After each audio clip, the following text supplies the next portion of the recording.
ತಲೆಯಲ್ಲಿ ಎಷ್ಟೇ ತಲೆಬಿಸಿ ಇದ್ರೆ ಸಹ ಈ ಪ್ಲೇಸಿಗೆ ಬಂದ ಕೂಡಲೇ ಟೆನ್ಷನ್ ಎಲ್ಲ ಫ್ರೀ ಆಗ್ತದೆ.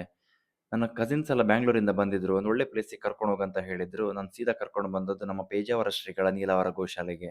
ಕೆಲವು ಕೆಲಸವನ್ನು ನಮಗೆ ಮಾಡಬೇಕಂತ ಭಾರಿ ಆಸೆ ಇರ್ತದೆ. ಆದರೆ ನಮ್ಮ ಕೈಯಲ್ಲಿ ಮಾಡಲಿಕ್ಕೆ ಆಗುದಿಲ್ಲ. ಆದರೆ ಅದಕ್ಕೆ ಬೆಂಬಲವಾಗಿ ನಾವು ನಿಲ್ಬೋದು. ಅಂತಹ ಒಂದು ಕೆಲಸ ಅಂತ ಹೇಳಿದ್ರೆ ಈ ಗೋಶಾಲೆ.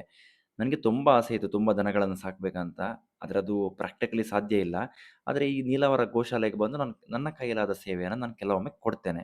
ಇಲ್ಲಿ ನೋಡಿ ನಾವು ಈ ಗೋಗ್ರಾಸ ಸೇವೆಯನ್ನು ಕೊಟ್ಟು ಈ ಬಾಳೆಹಣ್ಣನ್ನು ಹಂಚ್ತಾ ಇರುವಾಗ ಇಲ್ಲೊಂದು ಗುಂಡಣ್ಣ ನಮ್ಮ ಹಿಂದೆ ಬಂದು ಸಿಕ್ಕಿ ಬೀಳ್ತಾನೆ ನೋಡಿ ಅಂತೆ. ನೆಕ್ಸ್ಟ್ ವೀಡಿಯೋದಲ್ಲಿ ನಿಮಗೆ ಗೊತ್ತಾಗ್ತದೆ. ನಾನು ಇವತ್ತು ಇದೇ ರೀತಿಯ ಒಂದು ಕಾನ್ಸೆಪ್ಟನ್ನು ಹೇಳಲಿಕ್ಕೆ ಹೊರಟಿದ್ದೇನೆ ಅಂತ ಹೇಳಿದರೆ, ನನ್ನ ಭಾವ ನೆಂಟನವರು ಅವರ ಗೆಳೆಯರೆಲ್ಲ ಸೇರಿ ಒಂದು ಫುಡ್ ಕ್ಯಾಂಪನ್ನು ಯಾವಾಗಲೂ ಆರ್ಗನೈಸ್ ಮಾಡ್ತಾರೆ ಬ್ಯಾಂಗ್ಳೂರಲ್ಲಿ. ಇವ್ನು ನೋಡಿ ಇಲ್ಲಿ ಪ್ಯಾಸೇಜಲ್ಲಿ ಸಿಕ್ಕಿ ಬಿದ್ದದ್ದು. ಬಟ್ ಹೆದರ್ಲಿಕ್ಕೇನಿಲ್ಲ, ಇವನು ರಿವರ್ಸ್ ಗೇರ್ ಹಾಕಿ ಸೀದಾ ಹೋದ. ಅವರು ಐ ಟಿಯಲ್ಲಿ ಕೆಲಸದಲ್ಲಿ ಇದ್ದರೆ ಕೂಡ ಅವರೇ ಫುಡ್ಡನ್ನು ಪ್ರಿಪೇರ್ ಮಾಡಿ, ಪ್ಯಾಕ್ ಮಾಡಿ, ನಂತರ ಹಾಸ್ಪಿಟಲ್ಸ್ ಹತ್ರ ಹೋಗಿ ಯಾರಿಗೆ ಕಷ್ಟ ಉಂಟು ಅವರಿಗೆ ಅದನ್ನು ಹಂಚಿ ಬರ್ತಾರೆ.